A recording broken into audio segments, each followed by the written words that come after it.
Welcome to the Bitcoin Design Review. This is our second session with the 10-10-1 finance team. In the first one, we got overloaded with all kinds of information about this project, and not just about the project, what it's trying to do, who the people are, where the project is, but also a lot of information about trading and lots of under the hood stuff. So it was a really big discussion. I found it super interesting.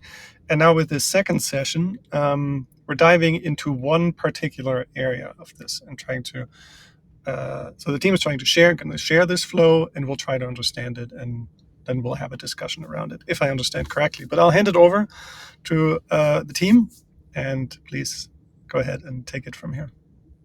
Okay. Well, first of all, thank you all for being present and helping us understand a little bit more about what we are doing with UA and UX.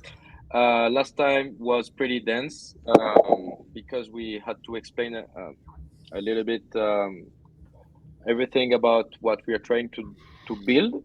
But this time we will focus mainly on the home screen and the balances. So we have Lightning, Bitcoin on chain, and USD-P, and also on swapping from Lightning and USD-P. And if we got time, we're gonna see sending and receiving. But I think those two parts are far enough for a start. Philippe, I don't know if you wanna project the Figma. So real quick question. I was earlier in the Figma file and I saw some cursors floating around. Has anyone had a chance to take a look at things? Yes. I haven't had a chance before the call, unfortunately. Okay. Some people have, some people haven't. Okay. I helped update the test flight, but I realized that where the designs are. Okay.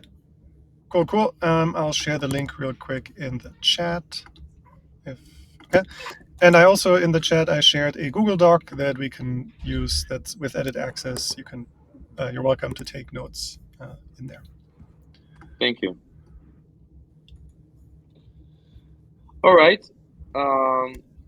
Here, Philip is projecting the Figma project also, and that's something really important in my opinion.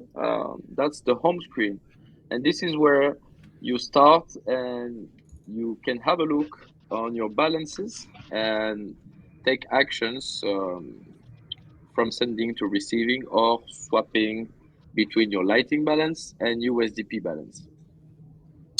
So there is different approaches, and this is quite challenging because you have either the choice of displaying the global balance, but in that case, it could be confusing because you have on-chain and Lightning balances to display also. And another challenge is that USD-P has no fixed SAT expressed balance because it follows USD, right? So we made different propositions here. The first one, you can see it on the left part of the screen. We chose not to display a general balance and instead having the on-chain balance that can also be called the saving account or whatever.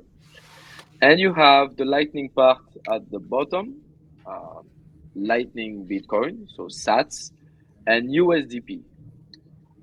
We decided to get rid of a button next to sending and receiving that's called swap, and put a button between two balances. So I don't know if it's clear, but it's meant to be something you can click on to switch on the swap contextual screen, right?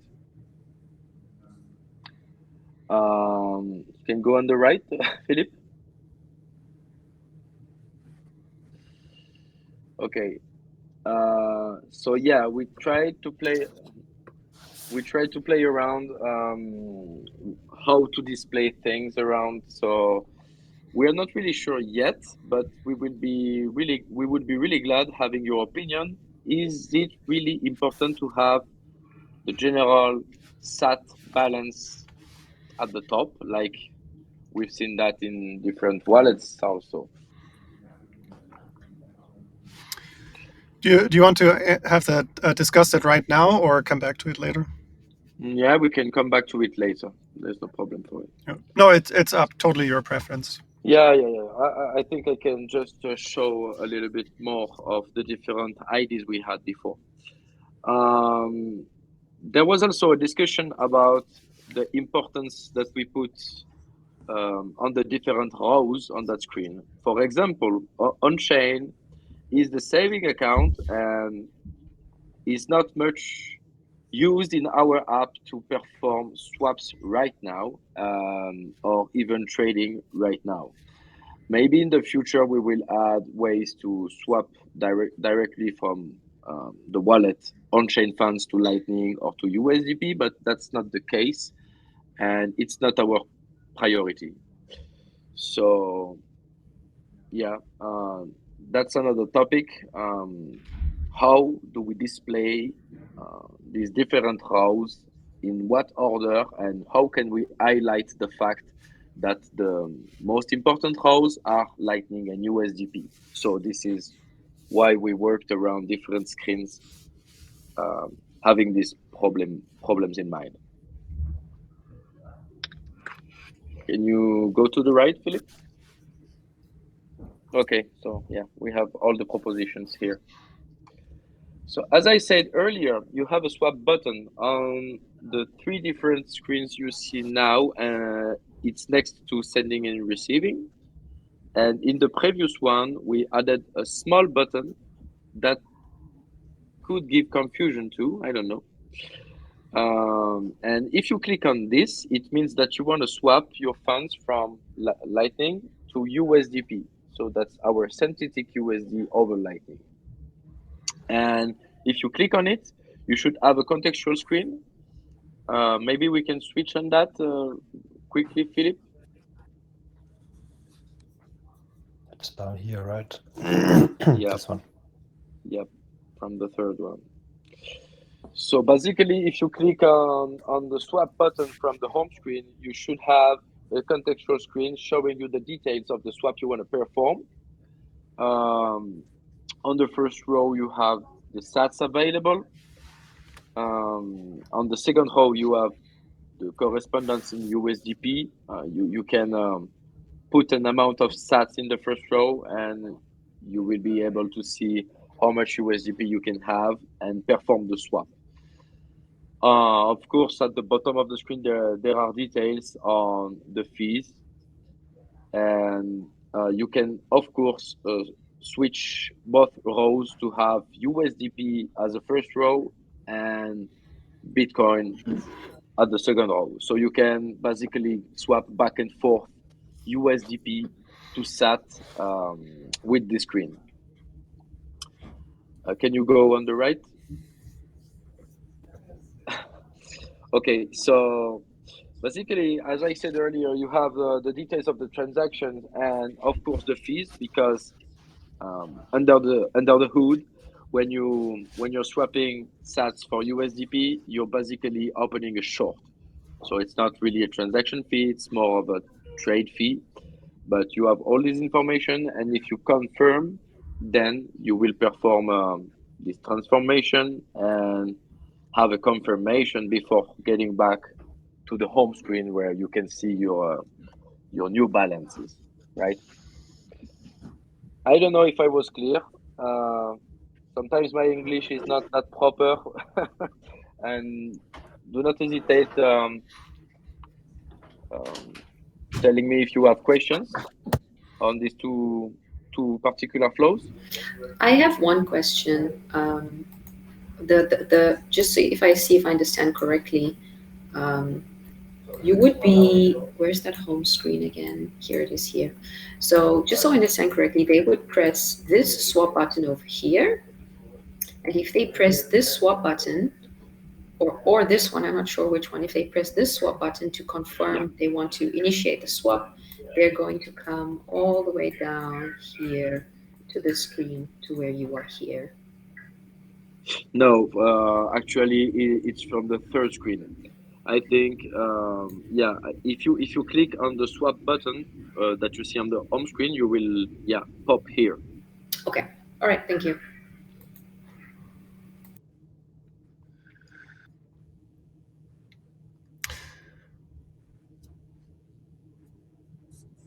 So yeah, any other questions around the before we get into the details around the basics of this feature, how it works? Yeah. Were there any other questions around that, like how it works under the hood, how this trade is done, what it actually means to have USD-P? Anyway, everyone totally clear on that one? I'm not. I forgot. But what was USPD again? Okay, so to make it simple, USDP is supposed to look and feel like having USD over Lightning, right? So it's basically a balance, but under the hood is it's sats and a short position, allowing you to have a variable amount of sat following a fixed amount in USD. It wasn't that clear. But yeah, it should look and feel just like if you were uh, having a USD balance on any other online wallet, such as, I don't know, Shivo, Billing, or even Revolut, something like that. Yeah, and there is someone else on the other side of that trade, right? Yes, indeed. Yeah, and that is completely hidden. That who that counterparty is, what's going on with them, that is completely invisible to the user. To them, it's like I'm magically converting my Bitcoin to this US dollar denominated thing, and I don't really care what's happening behind the scenes because I just prefer having dollars right now for this stability of this value, whatever you want to think. And then at some point I can say, well, I'm done with these dollars here. I want to go back to my native Bitcoin here, and then I'll Exactly, just yeah. close this trade. This is- But there's no and the- indication that I have a trade open or anything like that. It's just like I have these The dollars. indication I would say is the price you would see, right? That's basically the offer, the best offer you get from your counterparty. The same either way you go. That's kind of the aspect that's not hidden away. That's basically the trade you're doing. Yeah. So I might, at the top in the screen, I might say, well, I want to have basically $10 worth of Bitcoin. And then that bottom, and at the top, it might say, well, that's 0.097. And at the bottom, it says, yeah, but you're not going to get the exact same. There will be it'll be off by 2% or so because there's just no better offer in the market at this point. So you're losing a little bit there, presumably. I have one more question. Is it possible? What is the process of these swaps? Is the swap instantaneous, or I'm guessing you're kind of waiting for the other party to agree to the swap because there's another person involved, or if there are certain conditions in place, the swap automatically happens. And then the next question is there a possibility that a user has more than one swap at the same time that's processing or in progress? Well, the goal here is to make an experience as convenient and maybe even more convenient than stable sats by building Galloy and other solutions like that. So to perform the short that happens behind the scene, 1010 will be the counterparty, so you don't have to wait, and it's the responsibility of 1010 finding a match. So on this feature, you shouldn't have to wait. You should be able to swap back and forth seamlessly, and yeah, basically the wait is few seconds. And could it happen that, let's say, I convert one Bitcoin today, one Bitcoin tomorrow, one Bitcoin the next day? Those are then individual trades. Could it be then that at some point one of them gets closed as a surprise to me because the other party or 1010 whoever says, I don't want to be in this situation anymore? That would be a bad experience, and we should by all means try to prevent that. We're preventing that by facilitating the trade. So if the counterparty that we found actually closes it, 10-10-1 will try to find another trader that would be willing to take over that trade. So if everything goes right, so the person would not notice that counterparty was swapped by one or by severals, right? This is the service that 10-10-1 is bringing in. Oh, that's great. There could be, though, some aspects, scenarios where it could happen, right? But this is really something where it's more like how many orders are there, how deep is the order book, and so on, that this will be a bad or a good experience. So that's the first one. And the second one is the price could move extremely in one way or another that would reach the maximum of the collateral added to the DLC. If that happens, we're reaching a liquidation point, and then the position would be liquidated.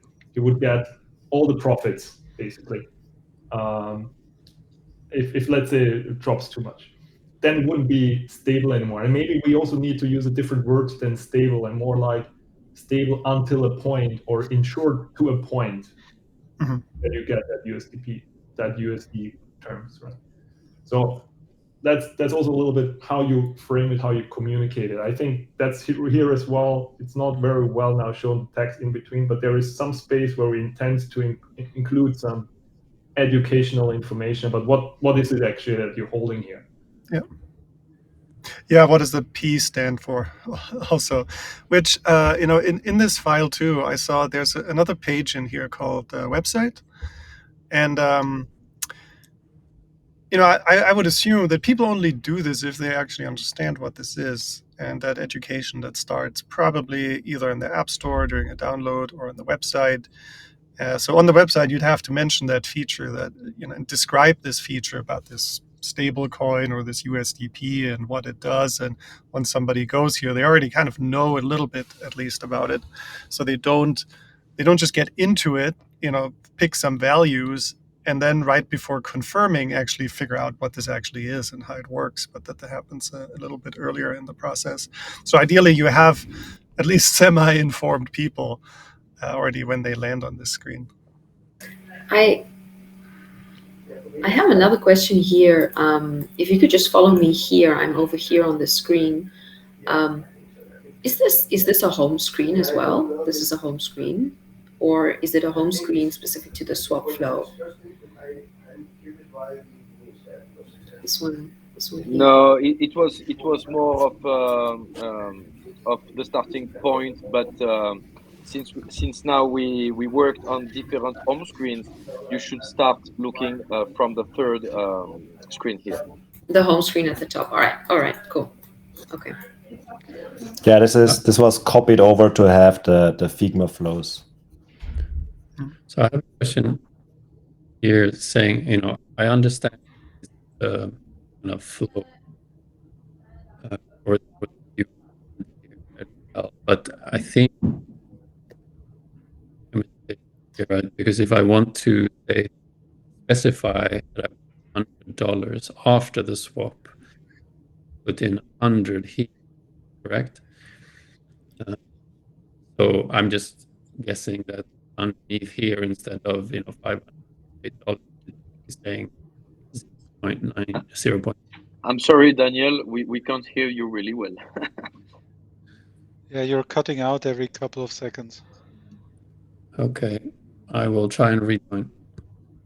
Yeah, I think the question is that the dollar value at the bottom would be slightly lower, probably, right? Because the at the top is what you want, and at the bottom, based on the current Bitcoin price, and at the bottom is what the people on the other side of the trade are willing to give. I think it's I wouldn't depict two different prices. So here, if it says $10, you get $10 worth of USDP at the price which is down here. So this is the best offer you get.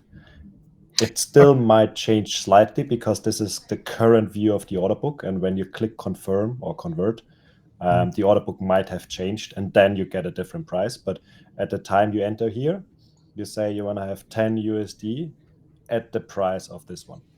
Mm-hmm. I mean, it sounds great. It sounds like you're really abstracting a lot away here.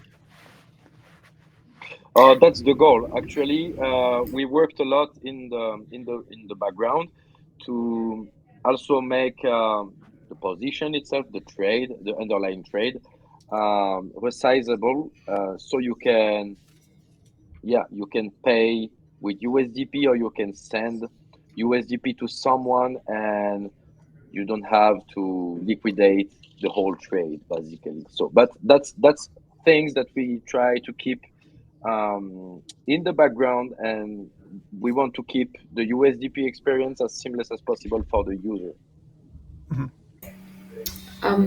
Is Daniel? Yeah, it's Daniel. Daniel, do you want to go again? Maybe let me mute. Can you hear me better now, or is it still breaking up? Sounds better. Okay.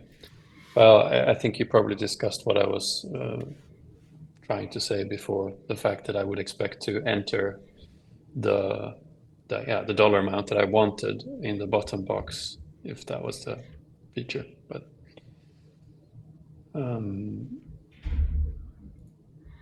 yeah, other than that, I would also, I would probably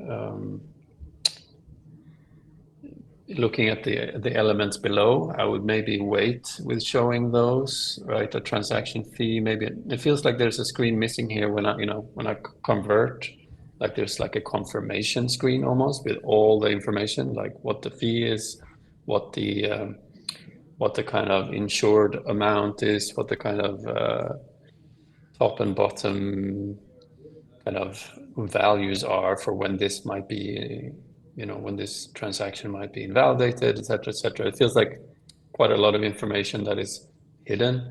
I would either, have an optional thing where I could click in and learn more, or in this case, I would probably maybe lean towards having a confirmation screen, maybe with all the information before I actually do it. But I have some thoughts I had. I have exactly the same feeling as Daniel, because when I look at these three screens here, it's taking me through the swap flow. So I'm now making the decision here that I'm going to swap this amount of BTC. I'm seeing the possibility to swap. And then when I move here, it feels as if this is now an additional step. And then there's one more step, which should sort of confirm everything outside of this swap bubbles almost.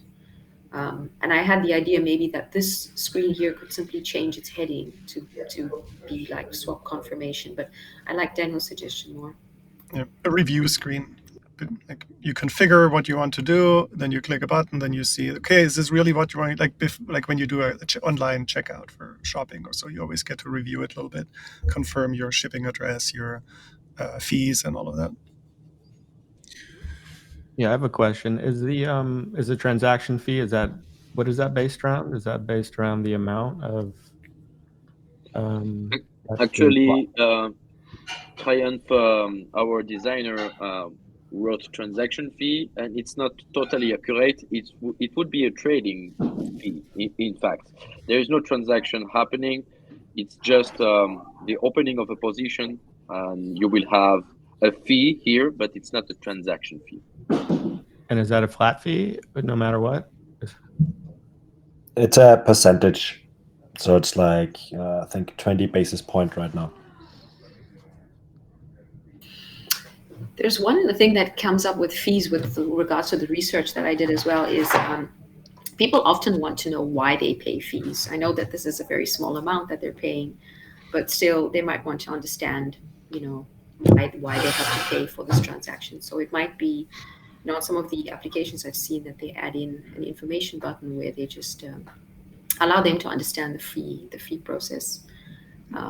Another thought that I had here with this screen over here as well is while users going through this swap user flow, would they maybe be interested in changing the amount of Bitcoin that they want to swap? So they sort of decide halfway through, no, like I want to change more. Where would be the option for them to then change the amount that they are swapping? I guess maybe I jump in. I guess you're asking, can I can I swap USD-P for Bitcoin and Bitcoin for USD-P? Is that the question? Like, you will always start from zero. Even if you have already something in USD-P, you will always start from zero, and then you can choose how much you want to do on top. If you want to go one way, you will always say, like, I want to get more USD-P. You will always swap from BTC to USD-P. If you want to go the other way around and get less USD-P and more Bitcoin, you would hit the button in the middle, swap it around, and say you swap USD-P, you get BTC. So basically, I think the answer to most question is you basically can. This screen is interactive, right? So you can change the value at any point because you're not on the review screen yet. So this screen, you could either, and there are a lot of apps that do that, currency conversion apps. You can either tap into the USD-P panel or into the BTC panel, or you can hit this swap icon in the middle, but you can basically enter values in any of the fields as long as you and play around with it, and then you kind of hit kind of convert or continue, and that would take you to this review screen. At least that's how I understand. Correct, except that you should be able to write an amount only in the first row. So that's why we have that switch flip button in the middle. Either you write in the first row you want to convert that amount of BTC in USD-P, and if you click on the switch button at the middle, you select the amount of USD-P you want to convert in sats. I've seen it. I've seen it in other apps where it's very convenient, where it doesn't really matter. You don't have to you don't have to hit this little button in the middle, this icon, but you can just tap into in this case, if you tap into the USD-P field, they just switch. So USD-P gets on top and the other one goes down. So you don't have to really think about it. That makes sense. Yeah. Okay, I got it. There are two things here, right? One is you're changing from what to what. Are you swapping BTC to USD-P or USD-P to BTC? So that's what this little arrow does, right? You change the order in which things happen, from which to which. The other one is then simply you enter a value in one and it automatically figures out the value in the other. And that's where it's fine if you can enter either field and the other field will just update. You enter BTC amount, USD-P updates. You enter USD-P amount, BTC at the top updates. Right? So two slightly different things. So though in this use of these double arrow icons, in one case it's actual conversion between Bitcoin and USD-P, and in the other screen, the home screen, it's saying I want to initiate a swap transaction. Yeah. I don't know. I know what you mean. It's the same icon, similarly placed between two rows. Yeah. On home screen, it's a navigation button that takes you here. This screen, it is a different interaction. Okay, I got it. Then you're perfectly right. I think this swap button on that precise screen could be replaced by just tapping on the row and selecting yes, I want SAT on the first row, or I want USD-P in the second row. And the second stuff you said, I like it too. If we can edit the second row, because I want precisely 10 USD-P, it should be possible also. So we can get rid of that middle button. Yeah. Not to refer too much to other ecosystems, but this is a fairly well solved problem if you look at DEXs, elsewhere in unnamed ecosystems. It's very standard. I would advise you to just look at one of those, some of the best known there, and they do it really well. Awesome. Yeah. But yeah, I would encourage you to have both of the amounts clickable or like editable. I don't think they need to flip around. I just, let me say 100 USD-P, and the BTC amount should automatically adjust. Should be. Yeah, you're right. Yeah, makes sense. I agree. That's what I meant. Yeah. Then there are a lot of a lot of apps that kind of have this kind of behavior. So I have one extra thought on here. So what I mentioned earlier a little bit too. So right now, this is like an experienced user. This works great for them. They know what they're doing. They know they enter a number, the other number updates, they press convert, done. They get it. They know how to work with it. And then the other thing is the first time I encounter this, the first time I'm using this feature, that's where you could potentially insert another one or two screens, like another screen before you, like you press the swap button, you see, cool, let's get you swapping or something, right? Where you can convert your Bitcoin to this, and this is what it means, and blah blah blah. One or two screens that just kind of tell people again what this is and how to use it. And then after they do their first conversion, maybe you have another screen that's also a little bit more explicit, like what it means that 10.10.1 will proactively ensure that this trade or swap or whatever remains active and ongoing for you, so you don't have to worry about it, and you can simply swap back whenever you're ready for it. So I think for the first time experience, these things are kind of helpful, and then you don't really have to show them later anymore, because you, like, when someone does their first conversion, you just want them to be really comfortable, like they trust it, they trust 10.10.1. They're like, cool, I got my USDP, I'm set, I can go to bed now and come back whenever I want to. So having a few extra screens, or work through animations or whatever, explaining how it works and what it is. It could be really simple. You don't need animation at the beginning. Just some basics might be helpful. Okay, nice. I'm going to go into a slightly different topic of error screens now, because we had that come up quite a bit. If the in terms of the backend sort of things, is there a maximum and a minimum swap amount that a person can initiate, and what would be the error state that they would see when they enter in an amount that's too high or too low? I will start, and maybe Philip or Richard can finish. But there is one limitation here. If you want to swap Sats for USDP, there is a max button. The max button is meant to select the whole balance that can be converted in USDP, but that doesn't mean the whole Lightning balance, because you have to keep a reserve to perform these swaps. And Philip, Richard, if you want to add something on the max. I feel like the question was more directed to how would it be displayed if the user enters wrong, because he can enter something wrong. Frankly, I have some ideas how this could. I'm not the designer, so we would have to come back to Triumph and ask him how would this be best be shown. I think this is not covered on the screens yet. That's fair enough. And Well, I always personally think it's better to always try to show the messages as the states appear, right? Instead of showing up front, like, well, here are all the things you need to know.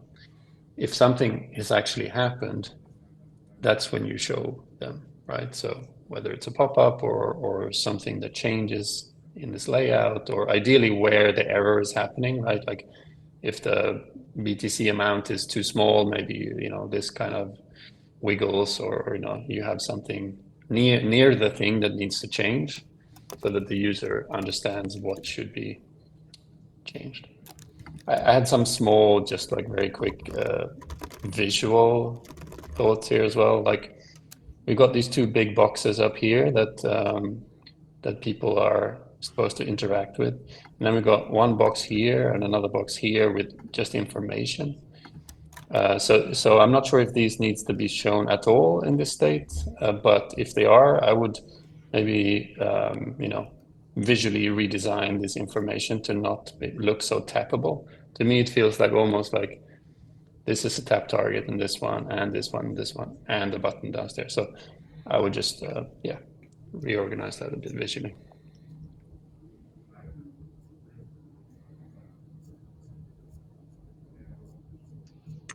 All right. Yeah. Okay. So if you exceed the amount you can actually swap, you would have something like, I don't know, it becomes red and you cannot click on convert. There is an error somewhere appearing. That's what you meant before, yeah. Yeah, it's a good point with the buttons as well, right? They would obviously be disabled if it's not possible. Yeah, those sort of things. Okay, so we will try and design different scenarios. The amount is right, the amount is not correct. What happens? That's a good point. We haven't think about it before. That's normal. Okay, I would like to have your point of view because I guess you have far more experience in comparing the home screens and the way important informations are displayed. Maybe we could switch to home screen variations. And this is far more challenging that it seems like, right? Because it's the first screen the user see. It needs to be clear, not overcharged, and also he needs to have pertinent information about what he has and what he can do. So here is a part we would really like to have useful insights because it's not that trivial, right? I have a basic question for you. Can I also swap between on-chain and Lightning? And could on-chain and Lightning just be combined and just be called Bitcoin?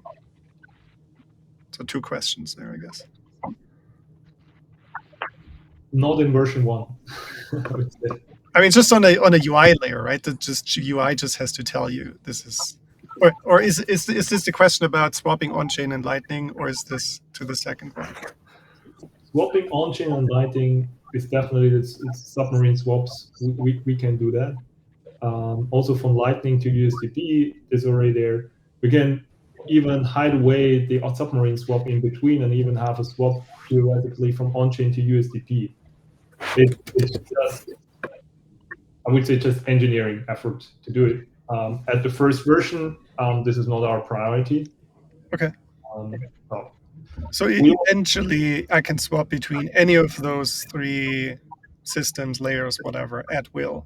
But right now, at the beginning, only Lightning USD-P swap will be possible. Okay. Yeah. So this is currently not our focus to have the other thing anytime soon, I think, unless there is really demand for it. Mm-hmm. So if I want USD-P, I cannot deposit on chain. I have to deposit Lightning. Yes, at the moment. Yeah.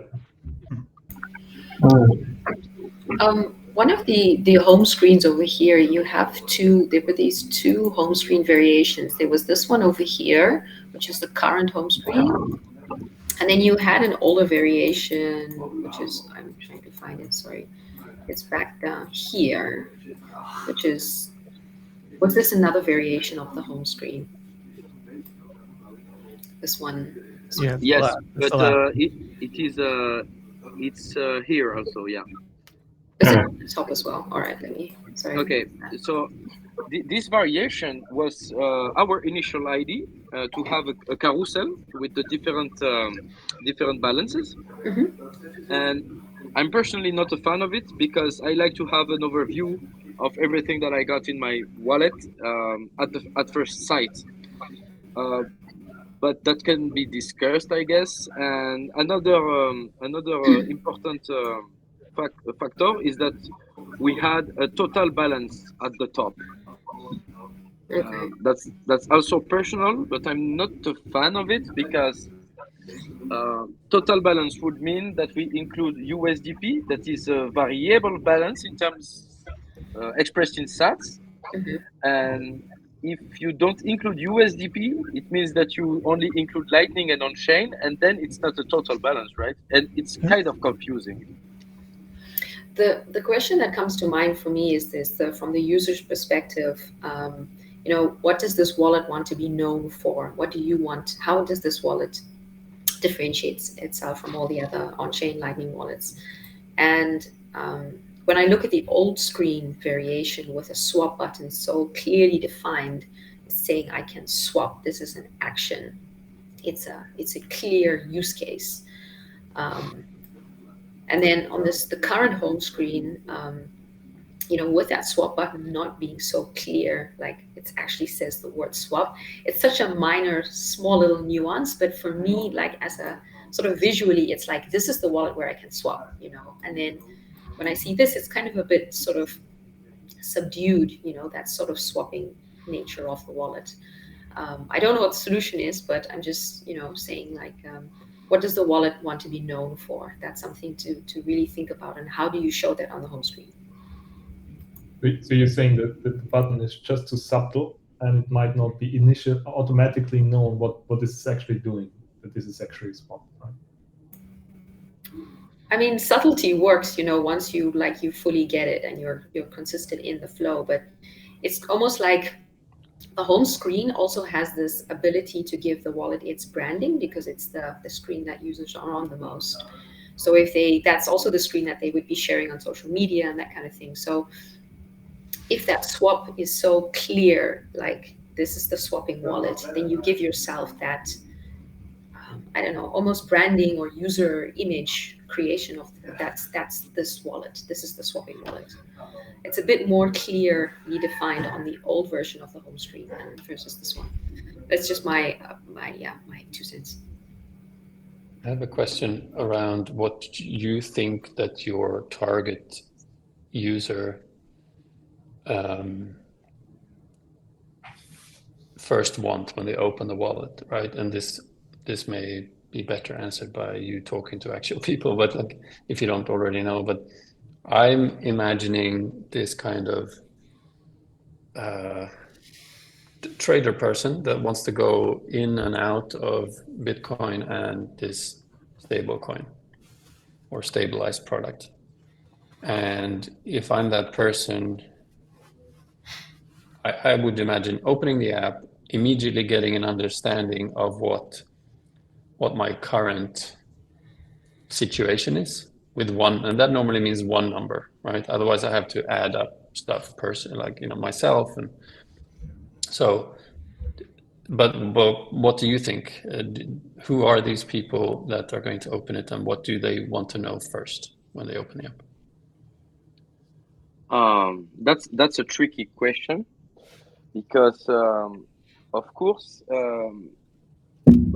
as you may have noticed right now, there is two types of use case with this wallet. You can either be a trader, amateur or professional, that just want to trade, and it's perfectly fine. You have a trade tab, and you have all kind of options.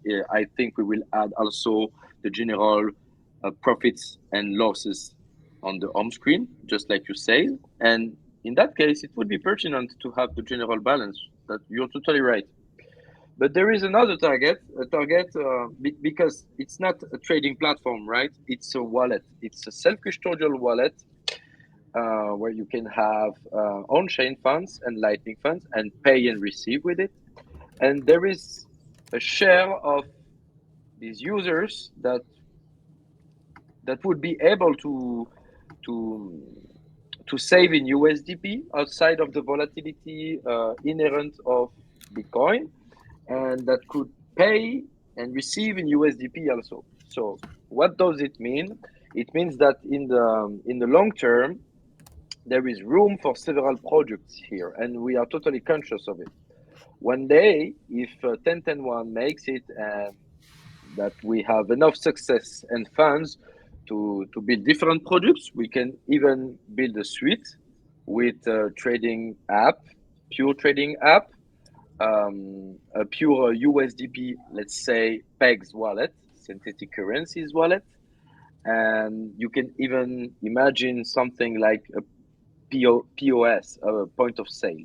But at the moment, what we want to do is we want to make MVP showing that because of the underlying technology that are discrete lot contracts and Lightning, we can do trading and we can have a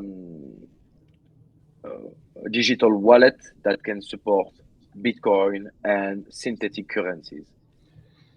That's why it's a little bit challenging, right? Yeah, and I think I said this last time as well. I would encourage you to, I know you want to show all the things you can do, but I think you're making it really hard for yourself. And I think that's what we're seeing here with the home screen is really difficult because there's so many things you want to do. But I would still say, even if you have these different user types, do you not think that they would all want to understand how much they have as soon as they come in?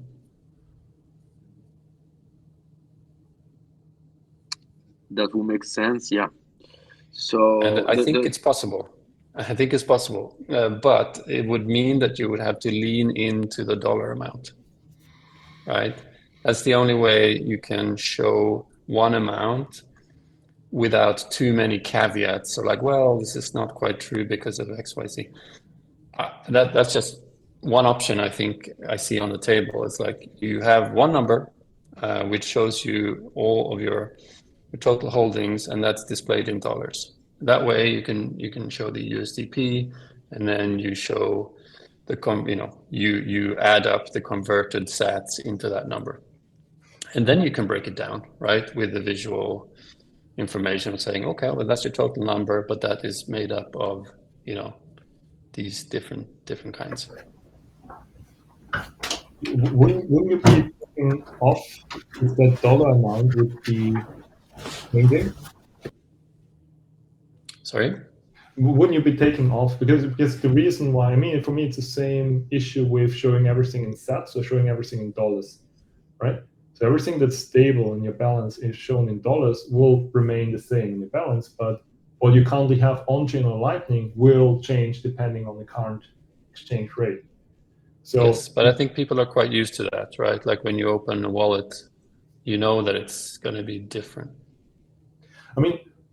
I was thinking, I could also live with that, right? That it's just shown in the currency that I prefer. And I've seen it in other wallets where you could simply go ahead and decide what is the preferred currency you would like to see. Is it Bitcoin?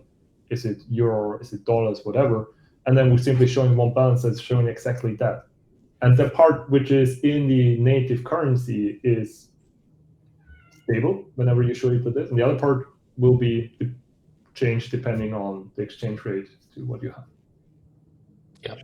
Yeah, it was just something I wanted to put out there, right? My personal preference would probably be that the user, as soon as they open the app, can see one number and understand that, okay, that's my total. Now I can dig into that. But I just wanted to put it out there. You can choose differently.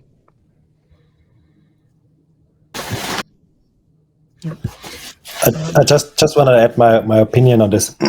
For me, the total balance only makes sense if you can actually use all of it. Otherwise, it's like your total net worth. And at least for me personally, I never look at my total net worth. I look at different wallets. For example, if I want to know I'm at the coffee and I want to spend something, I want to pay for my coffee, then I only want to know how much balance do I have in my Lightning wallet, because that's what I'm going to use.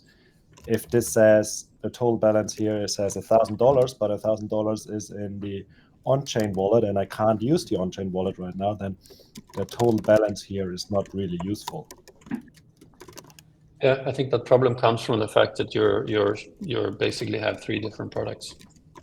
You have three different accounts in here, and that's when I go to open my bank app, right? There's a total amount, which is my total net worth with that provider, but I do understand that it's in different accounts. So at some point, you're going to have to, the the complexity is going to be exposed to the user at some point. But if you don't show the total amount, I bet you the user will try and add it up. That's leaning in on what Daniel's saying is you don't want the user to be doing any additional work in their minds, any additional calculations, because that's going to make them feel insecure and it's going to remove the trust in performing the transaction. But I had another suggestion. You could just A/B test both home screens. So you could just lean into 2 home screens that you guys just feel are aligned with what you feel are 2 good potential home screens, and then you can just prototype it, and you can just do the 3 screens next to each other, and it'll probably just take 15 minutes with each person, and set them the same task. You know, you can have the user story being that they're going to, you know, perform a trade for amount X, and then ask them how they would check their balance. So it could be 2 questions: show me how you check your balance, and do you understand what your total balance is, and could you please perform a swap? And that's it. I think you can. This is one of those situations where mature, rational people like we can actually make very good arguments for different directions, and they're probably all very equally valid and could work pretty well. So at some point, you just pick one and make the best out of it, and A/B test it and kind of figure it out. I do think, coming back to the questions about what do people expect when they come on the screen, I think it just depends what you tell them. Like if your website, if the App Store screenshots, the App Store description, if your onboarding screens, if they're all about like you can have Bitcoin and our awesome USD-P, and you just drill that into people come on the home screen, and they'd be like, well, I really want to see Bitcoin and USD-P. Like, how do I get that going? Because you just told me about it 10 times in a row, right? So I think the priming, you can prime people correctly. And if you hammer that home that this is like the one unique, super awesome feature, then you could almost give people at the end of onboarding, put them into a situation where like, cool, let's deposit some Lightning. Cool, you've got that. Cool, let's swap some for USD-P. And then the first time they're on the home screen, they already have one of each. And if you hammer that home, then in the user's mind, they're like here to have separate Bitcoin and USD-P. They're like, this is the point. I have 2 separate things. And then they might expect to see them separately all the time.